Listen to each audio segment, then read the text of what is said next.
يفضلوا هم يعملوا لك افلام ومسلسلات ويبينوا لك الراجل الملتحب، وده انا ده راجل خدت بالك ما يعرفش ربنا، ويجي فيديو مدته دقيقة يضيع كل اللي هم عملوه. اسمعوا كده.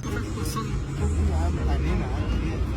بس البنزين غالي يعني ومحدش هيعمل حاجه ببلاش. بس انت حضرتك متاكد انك هتوصلني ببلاش؟ انا بقول لك مش هدفع فلوس. يا عم ايوه يا نهار ابيض، ايه يا عم انت عايز اقول اديك فلوس يا عم؟ الله يخليك، ممكن نخش من هنا ولا مش هنعرف؟ بس على اي جنب هنا كده. ابراهيم عيسى يصح في الزاوية. اتفضل. خالد لا، لا، منتصر. الله يخليك حبيبي. ايه دول ده؟ 1000 جنيه عشان حبيبي الله يبارك لك. ايه ده؟ لا يا عم ليه يعني؟